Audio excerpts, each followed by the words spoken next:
అధికారం ఎవరికి శాశ్వతం కాదు. ఎప్పుడో ఒకప్పుడు అందరం అధికారం నుంచి జరగాల్సిందే, అలా తప్పేం లేదు. జీవితమే శాశ్వతం కాదు. ఈ అధికారం అనేది అందులో కొంత భాగం మాత్రమే. కాబట్టి మనం శాశ్వతమని ఎన్నడూ అనుకోలేదు. ఎన్నడూ 10 ఏళ్ళు పనిచేసినా కేసీఆర్ గారు ముఖ్యమంత్రిగా ప్రజలకు మంచి చేసే పని చేసిండు తప్ప చెడు చేసే పని మాత్రం కేసీఆర్ గారు చేయలేదు. ఇవాళ అందుకే ప్రజలు రాష్ట్ర వ్యాప్తంగా ఎక్కడైనా సరే, పల్లె అయినా పట్టణమైనా కేసీఆర్ గారిని గుర్తు చేసుకుంటూ ఉన్నారు. అయ్యో తప్పు జరిగిపోయింది, మోసపోయినాము, కాంగ్రెస్ చెప్పిన మోసపు మాటలు నమ్మినాము. ఇప్పుడు తమ్ముడు చదువుతూ ఉంటే నేను మనసులో నవ్వుకుంటా ఉన్నాను. ఎందుకంటే వివేక్ గారు ఇప్పుడు మంత్రిగా ఉన్నారు.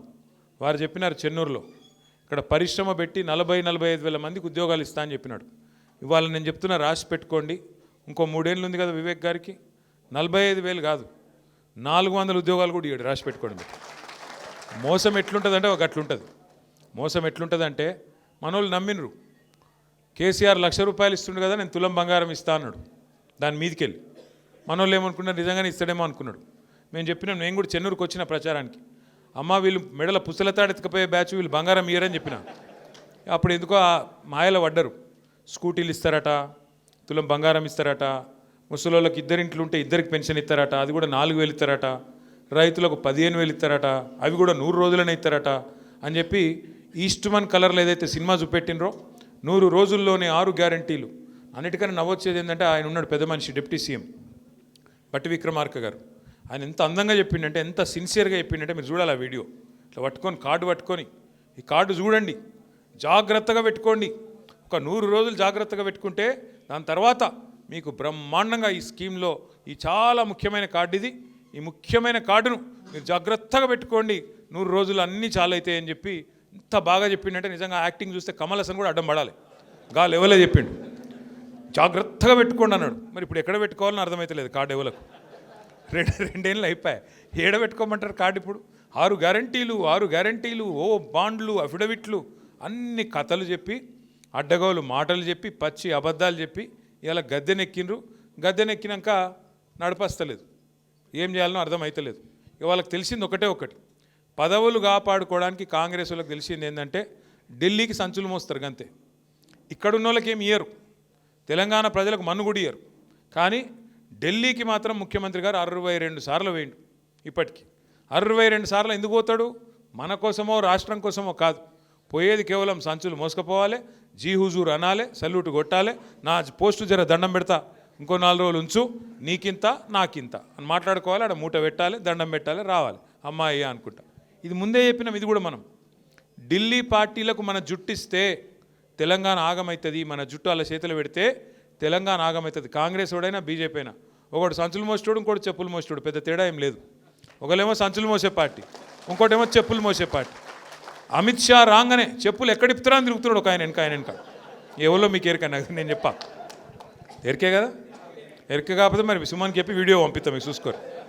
ఒకటేమో సంచులు మోసే పార్టీ, ఇంకొకటేమో చెప్పులు మోసే పార్టీ. ఇంకా ఎంత అందంగా చెప్తారంటే కాంగ్రెస్ వాళ్ళు ఎలక్షన్ల ముంగట, గ్యారంటీల గురించి చెప్తుంటే, స్కీముల గురించి చెప్తుంటే మనోళ్ళు అసలు ఎక్కడోళ్ళు అక్కడ మైమరిచిపోయినరు. బాబా ఎంత అందంగా చెప్తున్నారు.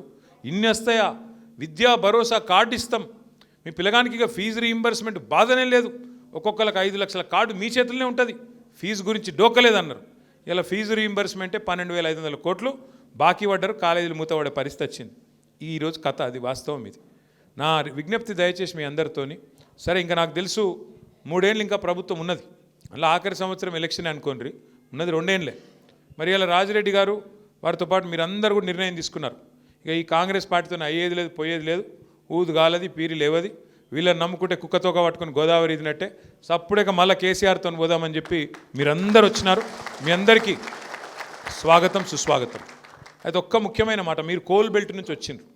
కోల్ బెల్ట్ నుంచి వచ్చిన మీకు ఈ విషయం ముఖ్యంగా చెప్పాలి. కాంగ్రెస్ వాళ్ళు ఎలక్షన్ల ముందేమో స్కీములు అన్నారు, ఇలా చేస్తున్నది మాత్రం మొత్తం స్కాములే. ఆ స్కామ్లో నిన్న పెద్ద స్కామ్ బయటపడ్డది, మీరు చూసే ఉంటారు. సింగరేణిలో ఇదివరకెన్నడూ లేనంత పెద్ద ఎత్తున దోపిడీ జరుగుతూ ఉన్నది. కేసీఆర్ గారు ఉన్నప్పుడు సింగరేణిని లాభాల బాట పట్టించి, నష్టాల నుంచి గట్టెక్కించి, కార్మికులను కడుపులో పెట్టుకొని, కార్మికులకు 10 హామీలు ఇస్తే 9 హామీలు నిలబెట్టుకున్నాం. 90% మనం వారికి పూర్తి చేసి కార్మికుల కడుపు నింపే ప్రయత్నం మనం చేసినాం.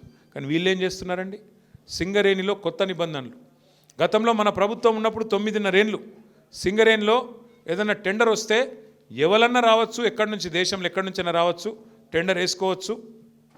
ఆడ కోట్ చేసిన అమౌంట్ ఏదైతే ఉంటుందో దానికంటే తక్కువకే పోయింది. 100 రూపాయలంటే 80 రూపాయలకే నేను చేస్తా అని చెప్పి పోటీలు పడ్డారు. వచ్చిన వాళ్ళు పోటీలు పడి మైనస్ టెండర్లు వేసి ఆ రోజు పనిచేసిండ్రు. కానీ కాంగ్రెస్ రాగానే ఒక కొత్త నిబంధన పెట్టిండ్రు. ఏమని? సైట్ విజిట్ సర్టిఫికేట్ అట. అంటే ఏమిటిది? ఇప్పుడు నువ్వు ఉదాహరణకు నువ్వు చెన్నూరులో ఉన్నావు, ఇక్కడెక్కడో మహబూబ్ నగర్లో ఒక పని పడ్డది. నిజానికైతే ఏంది, 1,00,000 రూపాయలు దాటితే ఏ టెండర్ అయినా కూడా ఈ టెండర్ ఎలక్ట్రానిక్ టెండర్ అంటే ఎక్కడ కూర్చున్న వాళ్ళైనా ఎక్కడైనా టెండర్ వేసుకోవచ్చు. వాస్తవానికి చిన్న కాంట్రాక్టర్ అయినా పెద్ద కాంట్రాక్టర్ అయినా ఎక్కడున్నాడైనా కంప్యూటర్లో కొట్టుడే గీడ పని ఉన్నదంటే ఈ రేటుకు నేను చేస్తాను కొట్టుడే. కానీ సింగరేణిలో కాంగ్రెస్ రాగానే కొత్త నిబంధన పెట్టిండ్రు. ఏమని? నువ్వు మా దగ్గర బొగ్గుబాయిలో మా చెన్నూరులో మా మందమరిలో పనిచేయాలనుకో, నువ్వు రావాలి, మొదలు వచ్చి మమ్మల్ని కలవాలి, కలిసి సైట్ చూడాలి, చూసినట్టు నేను సర్టిఫికేట్ నీకు ఇవ్వాలి, ఇస్తేనే నువ్వు టెండర్లో పాల్గొనొచ్చు అని కాళ్ళల్లో కట్టబెట్టే స్కీమ్ పెట్టిరు. ఎందుకు పెట్టిరు ఇది? ఆయన వస్తాడు కదా, వచ్చినాడు రాగానే ఆయన పుట్టుమచ్చలు ఎక్కడున్నాయి, ఆయన పుట్టు పూర్వోత్తరాలు ఏంది, ఆయనది ఏ కులము, ఏం గోత్రము, ఎన్ని పైసలు ఉన్నాయి, మనకి ఎన్ని ఇస్తాడు, ఇవన్నీ రాసుకున్నారు. రాసుకొని ముఖ్యమంత్రి బామ్మర్దున్నాడు ఒక ఆయన, సుజన్ రెడ్డి అని, ఆయన ఫోన్ చేయాలి సీదా, నువ్వు ఎట్లెత్తావా టెండరు, మేము ఇక్కడ అందరం కలిసి కూర్చున్నాం, 4-5 మాట్లాడుకున్నాం, ఇగో నువ్వు వేయద్దు అని బెదిరిస్తాడు. ఆయన వినలేదనుకో అవతల ఫోన్లో, వినకపోతే ఏం చేస్తారు, సింగరేణి నువ్వు వచ్చినట్టు అసలు సర్టిఫికేట్ అయ్యాడు, నువ్వు సైట్ మీదకి వచ్చినట్టు సర్టిఫికేట్ అయ్యాడు. సర్టిఫికేట్ లేకపోతే ఇక ముంగటి కాళ్ళకి అడ్డం పెట్టినట్టే కదా, పోనే రాదు ముంగటికి, నువ్వు బటన్ ఒత్తరాదు, టెండర్ వేయరాదు. గట్ల పెట్టి ఇదివరకు మైనస్లో పోయే టెండర్లను ఇవాళ వీళ్ళు ఒక్కొక్క టెండర్ను 6,000 కోట్లను మంచిగా పుట్నాలు బఠానీలు వంచుకున్నట్టు తలా ఒకటి. అందులో ఫస్ట్ మొదటి కాంట్రాక్ట్ వచ్చిందే ముఖ్యమంత్రి బామ్మర్ది సుజన్ రెడ్డి గారి కంపెనీకి 250 కోట్లు వాళ్ళు తీసుకున్నారు. అట్లా వరుసగా గత 2 సంవత్సరాలుగా ఎన్నికల ముందు స్కీములు, ఇప్పుడు స్కాములు అన్నట్టు సింగరేణిని కొల్లగొడుతున్నది కాంగ్రెస్ ప్రభుత్వం. ఇదంతా బయటికి ఎట్లా వచ్చిందంటే మనం బయట పెట్టలే, మీడియా బయట పెట్టలే, వాళ్ళే వాటాల కోసం అనుకొని ఆయన దొంగలు నిన్న బయటపడ్డారు. ఎట్లా బయటపడ్డారు? ఏమైందట అంటే అక్కడెక్కడో ఒరిస్సాలో ఏదో బ్లాక్ ఉందట, కోల్ బ్లాక్, ఆ బ్లాక్ 9 అట. ఆ 9 బ్లాక్ కోసం ముఖ్యమంత్రి ఉప ముఖ్యమంత్రి ఇద్దరు మంచిగా కేకును కోసుకున్నారట. కోసుకుంటే ఇంకో 3వ మంత్రి, ఆయన పేరైంది వెంకటరెడ్డి వచ్చి, అగో మీ ఇద్దరే తింటారా కేకు, నాకు కూడా ఒక ముఖ్యరా అని వెంకటరెడ్డి అడిగినాడు. వెంకటరెడ్డి అడిగితే, అగో నువ్వెట్లా అడుగుతావా నువ్వు అని చెప్పి ఆయన మీద ఉప ముఖ్యమంత్రి గారికి దగ్గరగా ఉండే ఛానల్లో ఒక స్టోరీ వేసిరు. ఈయన లంగ పనులు చేస్తుండు, దొంగ పనులు చేస్తుండే, ఏదో పనులు చేస్తుండని స్టోరీ వేసిరు. వేసేవరకు ఈయన తెల్లారి ప్రెస్ మీట్ పెట్టి కన్నీరు గార్చి ఓహో ఆహా ఓహో నేడిసి, ఈయన కూడా రజనీకాంత్ లెవెల్లో యాక్టింగ్ చేసి నన్ను కావాలంటే ఇసమిచ్చి చంపుర్రి, కానీ ఇట్లా చేయకుండ్రి, నేను చాలా మంచోన్ని అని ఈయన యాక్టింగ్ చేసిండు. చేసే వరకు ముఖ్యమంత్రి ఏం చూసిండు, ఒక్క దెబ్బకు 2 పిట్టెలు దొరికేటట్టున్నాయి ఇలా అని చెప్పి ఇంకొక పేపర్ ఆయనకు చెప్పి వీళ్ళిద్దరి మీద రాపిచ్చిండు. రాపిచ్చే వరకు ఉప ముఖ్యమంత్రికి మండింది, అగో ఇట్లా చేస్తారు, నన్ను ఇంత మాట అంటావా, నన్ను నేను దోపిడీ చేస్తా అంటున్నావా, నువ్వు దోసుకుంటుందంతా నువ్వు, నీ కుటుంబం, నీ అన్నదమ్ములు, మమ్మల్ని అంటావా అని చెప్పి ఆయన ఉప ముఖ్యమంత్రి తెల్లారి రద్దు చేసి పారేసి. రద్దు చేసినాక ఏమైంది, మన నాయకుడు హరీష్ రావు గారు ఆయన ప్రెస్ మీట్ పెట్టిండు. అరే ఇది ఒకటే ఎట్లా రద్దు చేస్తావురా భయ్, మరి అన్ని ఇవన్నీ ఉన్నాయి, ఇవన్నీ కూడా రద్దు చేయని పెట్టిండు సింగరేణిలో. ఇప్పుడు ఇక కుడితిలో వాడు లెక్క కొట్టుకుంటారు ఎక్కడోడు అక్కడ. ఒకటి స్విట్జర్లాండ్ వీకిండు, ఇంకోటి అటేటో వేయండు, ఇంకోటి ఇటేటో వేయండు, కానీ ఎవ్వడు తేలుగుట్టిన దొంగలేలు ఒక్కడు మాట్లాడతలేడు నిన్నటి నుంచి. ఏంద్రాబాయ్ అంటే ఇక డైవర్షన్ గేమ్ ఆడాలి. అక్కడ అట్లా మాట్లాడగానే దొరికిరుగా దొంగలు, ఇక వెంటనే నోటీస్, నడు హరీష్ రావు నువ్వు పోలీసుల ముంగట కూర్చో. దేనికి రాబాయి కూర్చున్నాడంటే 2 ఏళ్ళకి అదేదో కార్తీక దీపం సీరియల్ ఉంటుంది, దాని లెక్క నడుతుంది కథ. అది ఒడవది తెగది, రోజు ఒకటే కథ ధారావాహిక. ఫోన్ ట్యాపింగు ఏం ట్యాపింగు, ఎవంది ట్యాపింగు, ఎక్కడ ట్యాపింగ్, ఏం ట్యాపింగు. రేవంత్ రెడ్డి అనే లుచ్చగాడు గతంలో మన ఎమ్మెల్యేలను కొన్నప్పుడు కాదు, ఆయన తిట్టాలని తిడతలేను నేను. ఇప్పుడు నువ్వు లుచ్చ పని చేస్తే లుచ్చగాడే అంటారు. నువ్వు మా ఎమ్మెల్యేలను కొనుక్కుంటా 50 లక్షల రూపాయలతో దొరికిపోయిన దొంగవు. మరి నీ ఫోన్ ఏమన్నా చూసిరేమో, నాకేమెరక ఎవరికేమెరక, మంత్రులకు. పోలీసు వాళ్ళ పని పోలీసు వాళ్ళు చేస్తారు, దొంగలు ఎవడు పట్టుకుంటాడే పోలీసు వాళ్ళు చేస్తే పని వాళ్ళు చేస్తారు. మధ్యలో మాకేం సంబంధం, ఎవరికి సంబంధం. లుచ్చ పని చేస్తే పట్టుకొని లోపలెత్తారా ఎరా. మరి అదేదో పెద్ద స్వాతంత్ర పోరాటానికి పోయినట్టు నన్ను జైల్లో దోమలు కుడుతుండే ఎరికేనా అని మాకు అసెంబ్లీలో చెప్తుండే. మరి జైల్లో దోమలు కాకపోతే ఏముంటాయి, దోమలు బల్లులు ఉంటాయి. ఈయనకు దోమలు బల్లులు కాదు, ఈయనకు తొండల పిచ్చున్నది బాగా. నా డౌట్ అయితే వీళ్ళ నాయన కూడా చిన్నప్పుడు వీళ్ళ తమ్మునికి ఏమో కొండలరెడ్డి అని పెట్టిండు, వీని పేరు తొండలరెడ్డి అని పెట్టిండు. అందుకే మీరు చూడుర్రి మాట్లాడితే అరే నువ్వు గవర్నమెంట్లో ప్రభుత్వాధినేతవు ముఖ్యమంత్రివి పని చేయరా అయ్యా అంటే నీ లాగుల తొండలిడుస్తా. నువ్వు గట్టిగా అడిగినావు ఏమైనా నెలకు 2,500 ఏడవా నీ మహిళలకు ఇస్తా అంటివి కదా, ఆడోళ్ళకి ఇస్తా అంటివి కదా అంటే నీ గుడ్లు వీకి గోటిలాడతా. రైతులకు రుణమాఫీ చేయకపోతే ఏమయ్యా అంటే నీ మెడల పేగులు వేసుకుంటా. ఇక ఈ సిపాయి ఇప్పుడు హార్వర్డ్ పోతున్నాడు, హార్వర్డ్ పోయి ఆడేం చేస్తాడు వాళ్ళకు కూడా నేర్పించేస్తాడో ఏం పాడు ఇవన్నీ. అమెరికా వాళ్ళని కూడా బ్రష్ పట్టించి వాళ్ళకు కూడా అడ్డమైన భాష నేర్పించి లేకపోతే ఇంగ్లీష్లో మాట్లాడతాడేమో. In your trousers big lizards అంటాడేమో. అదే సినిమాలో చిరంజీవి చెప్తాడు ఇన్ ఫ్రంట్ క్రోకడైల్స్ ఫెస్టివల్ అన్నట్టు. అంటే ఇప్పుడు భాష వచ్చుడు రాకపోవడం పెద్ద ముచ్చట కాదు, ఇంగ్లీషు రావాలనేది కూడా కానూన్ ఏం లేదు. కానీ ఈయన బాధ ఏందో నాకు అర్థమవుతలేదు. నువ్వు ముఖ్యమంత్రి లెక్క పని చేయన్నా, 4 మంచి పనులు చేయాలి, శభాష్ అనిపించుకోవాలి. చెన్నూరులో మేము అంబేద్కర్ భవనం కట్టినాం, ఓ మహిళా భవనం కట్టినాం, ఓ మార్కెట్ కట్టినాం. నువ్వు 4 గట్టు, మేము వద్దన్నామా? మేము ఒక స్కూల్ కట్టినాం, నువ్వు 4 గట్టు. మేము 100 కోట్లు తెచ్చినాం, నువ్వు 200 కోట్లు నేను ఆపిండా? గవి ఏం చేయరట. ఒకటే ఎత్తుకున్నారు ఇక వీళ్ళు, ఒక లంగ పంచాయతీ అన్నట్టు. ఏమన్నా అంటే ఇప్పుడు వివేక్ని పట్టుకుంటే మీ మంత్రిని, మొన్న ఆయన చూస్తే నవ్వు వచ్చింది నాకు.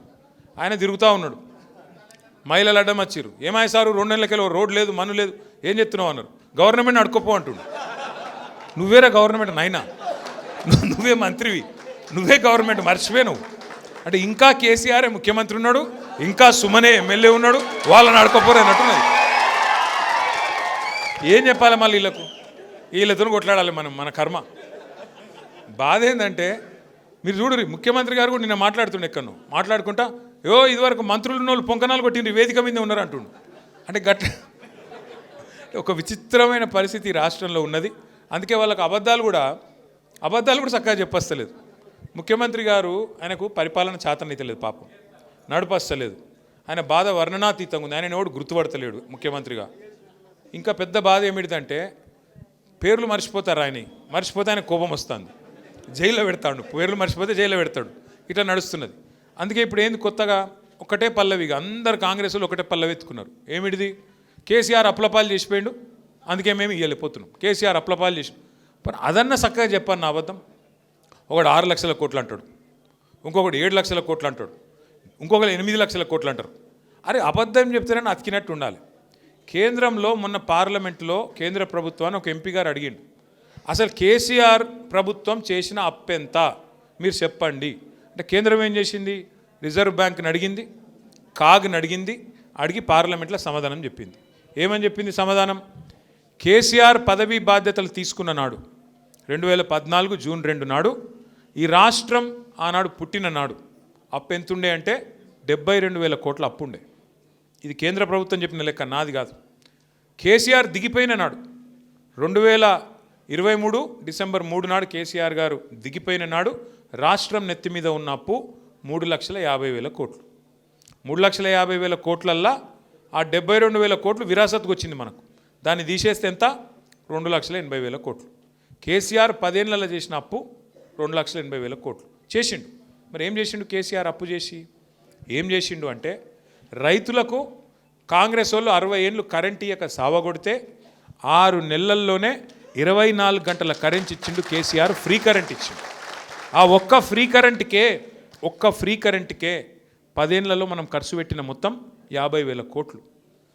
సంవత్సరానికి 5-6 కోట్ల చొప్పున మొత్తం 10 ఏళ్లలో 50,000 కోట్లు ఖర్చు పెట్టిండు కేసీఆర్ గారు. రెండవది, ఇవాళ వర్షాకాలం అంటారు సార్, నాట్లేసే కాలం, సంక్రాంతి దాటిపోయింది. కేసీఆర్ ఉన్నప్పుడు డిసెంబర్ 28 దాటలే ఎన్నాడు. మీ ఫోన్లు ఎవరిని అడిగే అవసరం లేదు, దరఖాస్తు పెట్టుడు లేదు, దండం పెట్టుడు లేదు. ఫోన్లు టింగ్ టింగ్ టింగ్ అని నాట్లు పడుతుండే, ఇక్కడ ఫోన్లో టింగ్ టింగ్ అని పడుతుండే. ఏం పడుతుండే? ఒక్కసారి కాదు, 2 సార్లు కాదు, 11 సార్లు 70 లక్షల మంది రైతుల ఖాతాల్లో 73,000 కోట్లు వేసినోడు కేసీఆర్. 73,000 కోట్లు వేసిండు కేసీఆర్. ఎస్, అప్పు చేసిండు, భారతదేశంలో ఎవ్వరు పెట్టని పథకం పెట్టిండు, 73,000 కోట్లు మీ ఖాతాలు వేసిండు. ఇదివరకు ఎవరన్నా ముఖ్యమంత్రి ప్రధానమంత్రి పైసలు ఇచ్చిరా రైతులకు? గుంజుకునోళ్ళే తప్ప ఇచ్చిన వాళ్ళు ఉన్నారా? రైతులకు ఉచిత కరెంట్ ఇచ్చిండు, బ్రహ్మాండంగా పెట్టుబడి సాయం చేసిండు. ఒక రైతు చచ్చిపోతే 5 లక్షల రూపాయలు సంవత్సరానికి 1,500 కోట్ల ప్రీమియం కట్టిండు కేసీఆర్. ఇంటింటికి నల్లా పెట్టి 40,000 కోట్లు ఖర్చు పెట్టి మిషన్ భగీరథతో ఇంటింటికి నీళ్ళు ఇచ్చిండు కేసీఆర్ గారు. అప్పు చేసిండు. కొత్త జిల్లాలు చేసి కలెక్టరేట్లు కట్టిండు. అప్పు చేసిండు. కొత్త జిల్లాల్లో మెడికల్ కాలేజ్ పెట్టిండు. అప్పు చేసిండు. నర్సింగ్ కాలేజ్ పెట్టిండు. అప్పు చేసిండు. 1022 గురుకుల పాఠశాలలు పెట్టిండు. అప్పు చేసిండు. మీ జైపూర్లో విద్యుత్ కేంద్రం కట్టిండు. అప్పు చేసిండు కేసీఆర్. కానీ తెలంగాణకు సంపద సృష్టించిండు. మీ భూముల విలువ పెంచిండు. చెన్నూరులో మీరు గుండె మీద చేసుకొని చెప్పండి, కేసీఆర్ రాకముందు భూముల విలువ ఎంతుండే? కేసీఆర్ వచ్చినాక భూముల విలువ 2023 నాటికి డబల్ అయిందా, ట్రిపుల్ అయిందా, ఎన్ని రెట్లు అయింది ఒకసారి గుర్తు చేసుకోండి. రాష్ట్రం సంపద పెంచిండు కేసీఆర్. ఎంతసేపు అప్పు చేసిండు. అప్పు 2,80,000 కోట్ల అప్పు చేసిండు. కానీ కేసీఆర్ ఇవన్నీ చేసిండు. మరి నువ్వేం చేసినావు? 2 ఏళ్ళ నువ్వు కూడా 2.5 కోట్ల అప్పు చేసినావు. 2.5 కోట్ల లక్షల అప్పు చేసినావు. 2,50,000 కోట్ల అప్పు చేసినావు. ఏం చేసినావు చూపెడతావా? రైతు బంధు ఇచ్చినావా? పెన్షన్ పెంచినవా? తులం బంగారం ఇచ్చినవా? మహిళలకు 2,500 ఇచ్చినవా? స్కూటీలు ఇచ్చినవా? 6 గ్యారంటీలు ఏమైనా అమలు చేసినవా? ఏమనంటే ఫ్రీ బస్ అంటాడు. అది ఫ్రీ బస్ ఎట్లయితుందో నాకు ఇంకా అర్థం కాదు. ఆడోళ్ళకి ఫ్రీ అట, మగోళ్ళకి డబుల్ అట. అదేం ఫ్రీయే? ఆడోళ్ళకి ఫ్రీ అట, మగోళ్ళకి డబుల్ టికెట్ అట. ఇదేం ఫ్రీ? మళ్ళీ పిల్లగాళ్ళకు బస్ పాస్ 25% పెంచిండు. ఫ్రీ ఎట్లయితుంది? ఆలోచన చేయుర్రి మీరు కూడా. దయచేసి నేను మిమ్మల్ని కోరేది, మీరు ఒక మాట, నేను నిజం చెప్పాలి, ఒక్క మాట సత్యం చెప్పాలి. మీరు అందరు చెప్తారా? ఎలక్షన్ల ముందు అందరూ రాష్ట్రంలో ఏమనుకుర్రంటే, పోతే మా ఎమ్మెల్యే పోతాడేమో కానీ కేసీఆర్ ముఖ్యమంత్రి ఉంటాడు కదా అనుకుర్రా? చెన్నూరు వాళ్ళు కూడా అట్లే అనుకున్నారు కానీ అనుకోకపోతే ఎందుకు ఓడిపోతాం మరి? అనుకున్నారు గట్లే అనుకున్నారు కానీ కేసీఆర్ ఉంటాడు కదా అనుకున్నారు. అట్లనే చాలామంది అనుకున్నారు. పక్కన బెల్లంపల్లి అట్లే అనుకున్నారు, యువతల మంచిర్యాల వాళ్ళు అట్లే అనుకున్నారు, ఆ పక్కన కాగజ్నగర్ రోడ్ కూడా అట్లే అనుకున్నాడు. ఆయన వీకింది. అందుకే ఈసారి నా ప్రార్థన మీ అందరితోని ఒకటి యాద పెట్టుకోండి. మీరు చిన్న లాజిక్ మిస్ అయినరు. ఆడ మీ ఎమ్మెల్యే లేకపోతే పైన కేసీఆర్ ఎట్లుంటాడు? ఎమ్మెల్యేలతోనే కదా ముఖ్యమంత్రి అయ్యేది. కాంగ్రెస్ వాళ్ళు గదే చూసి సుమన్ మీద ఏదో చెప్తుండని, ఇంకోళ్ళ మీద ఇంకేదో చెప్తురని లేనిపోని ఆరోపణలు, అడ్డగోలు కథలు చెప్పి మొత్తానికి అబద్ధాలు, మోసాలు, ఇష్టం వచ్చిన హామీలు ఇచ్చి ఇవాళ మనను పక్కన పెట్టి కొంతమంది అందలం ఎక్కిరు. పర్వాలేదు, తప్పేం లేదు. ప్రజాస్వామ్యంలో ఎవరికి అధికారం శాశ్వతం కాదు. ఇలా వాళ్ళకి అవకాశం వచ్చింది చేయమని. కానీ ఖచ్చితంగా ఒకటి మాత్రం గుర్తుపెట్టుకోండి, మళ్ళీ తిరిగి కేసీఆర్ రావాలి, ముఖ్యమంత్రి కావాలి అనుకుంటే, అనే ఆలోచన మీకుంటే ఈసారి మళ్ళీ మీరు కోడిగుడ్డు మీద ఇకలు ఇకకూరి. ఎందుకు? కేసీఆర్ గారు కారు గుర్తు మీద ఎవరిని పంపినా, రేపు కేతన్పల్లిలో ఎవరిని పంపినా, చెన్నూరులో మున్సిపాలిటీలు ఎవరిని పంపినా, రేపు చెన్నూరు అసెంబ్లీకి ఎవరిని పంపినా మీరు ఒకటే యాద పెట్టుకోరు, ఈ ఓటు కేసీఆర్కి వేస్తున్నా అనుకోవాలి తప్ప అక్కడ నిలబడ్డ ఆయన గురించి ఆలోచన చేయకూరు. ఎందుకంటే మీరు మళ్ళీ ఒక్కసారి ఈ నిలబడ్డ ఆయన చక్కగున్నాడా, పొడుగున్నాడా, పొట్టిగున్నాడా, ఈయన నల్లగున్నాడా, తెల్లగున్నాడా, ఈయన గిట్లనా గట్లనా అని మీరు ఎక్కువ తక్కువ లెక్కలు పెట్టకూరి. పెడితే మళ్ళీ గిదే నష్టం అవుతుంది. ఎందుకంటే ఏమైనా సరే కేసీఆర్ గారు ఆలోచించి నిర్ణయం తీసుకుంటాడు. అక్కడ నిలబడ్డ వ్యక్తి కారు గుర్తు మీద వచ్చిందంటే కేసీఆర్ పంపించిండు, ఈ ఓటు కేసీఆర్కి వేస్తున్నా అనుకోవాలి, కళ్ళు మూసుకోవాలి, ఒత్తాలి. అంతేగాని ఇక మనం ఆగం కావద్దు. మళ్ళీ ఆగమైతే మళ్ళీ గిదే మోసం అవుతుంది. మళ్ళీ ఎవరో వస్తారు, ఏదో చెప్తారు, నేను ఇది ఇస్తా అంటారు, అది ఇస్తా అంటారు, కడుపులో తల పెడతారు, కాళ్ళు పట్టుకుంటారు, అమ్మ అంటారు, అక్క అంటారు, అయ్య అంటారు, అల్లుడు అంటారు, బామ్మరిది అంటారు, కొత్త వరుసలు కలుపుతారు, ఆగమాగం చెప్తారు, మళ్ళా గందరగోళం అవుతుంది. తప్పకుండా 2-2.5 ఏళ్లలో రాబోయే రోజుల్లో ఇది నాకు తెలిసినంతవరకు దీని తర్వాత ఎలక్షన్లు ఉండయి. మున్సిపాలిటీ తర్వాత జిల్లా పరిషత్ ఉంటుందని నేను అనుకోను. ఎందుకంటే ముఖ్యమంత్రి రేవంత్ రెడ్డి పగ పట్టిండు.